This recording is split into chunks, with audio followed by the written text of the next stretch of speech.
लगता है भारत हाथ धोकर चीन के पीछे पड़ गया है।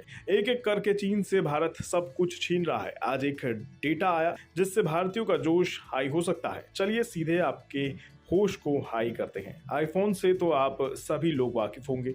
इसको खरीदने के लिए बड़े जतन करने होते हैं। कभी सेल्स तो कभी जुगाड़ के फिराक में रहते होंगे। कभी कहीं से कम दाम में एप्पल का आईफोन मिल जाए तो मजा ही आ जाए। लेकिन आईफोन को बनाने में भारत ने एक नया कीर्तिमान बनाया है। इस साल यानी मौजूदा फाइनेंशियल ईयर 2022-23 में भारत ने अब तक $1 अरब से ज्यादा के एप्पल आईफोन देश में बनाए और इसको एक्सपोर्ट भी कर दिया।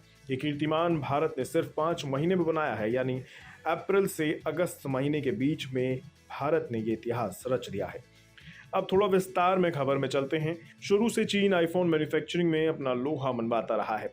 दुनिया भर का 98% आईफोन चीन में मैन्युफैक्चर होता है, लेकिन अमेरिका के साथ तनाव और रिश्तों में खटास के कारण एप्पल कंपनी अब चीन का विकल्प खोज रहा है। चीन में कोरोना के नए नए वेरिएंट से तमाम इंडस्ट्री प्रभावित हो रही हैं। चीन में सरकारी पॉलिसीज को लेकर भी इंडस्ट्रीज की आशंकाएं बनी हुई हैं। ऐसे में बड़े बिजनेसमैन अब चीन से मुंह मोड़ रहे हैं। हालांकि चीन में जहां 23 करोड़ आईफोन तैयार होते हैं, वहीं भारत अभी फिलहाल केवल 30 लाख आईफोन को ही तैयार कर रहा है। अब भारत जो 30 लाख आईफोन को बना रहा है, एक्सपोर्ट कर रहा है, उस खबर को भी समझ लीजिए।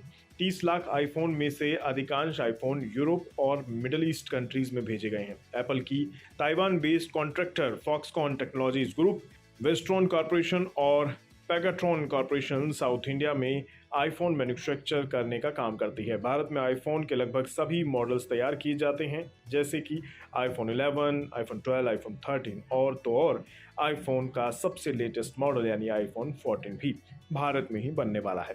भारत फिलहाल $1 अरब यानी करीब $100 करोड़ का आंकड़ा पार कर चुका है। लेकिन अगर इसी स्पीड से हम फोन का मैन्युफैक्चर और एक्सपोर्ट करते रहे तो इस साल के अंत तक ये आंकड़ा $250 करोड़ तक पहुंच सकता है। अब जाते जाते आप भारत की इस योजना के बारे में भी जान लीजिए, जिसके कारण यह आंकड़ा हम लोगों ने हासिल किया है। मेक इन इंडिया योजना सरकार का ड्रीम प्रोजेक्ट है। इसकी शुरुआत साल 2014 में की गई थी। मैन्युफैक्चरिंग को बढ़ावा देने के लिए सरकार ने मेक इन इंडिया अभियान को देश भर में लागू करवाया।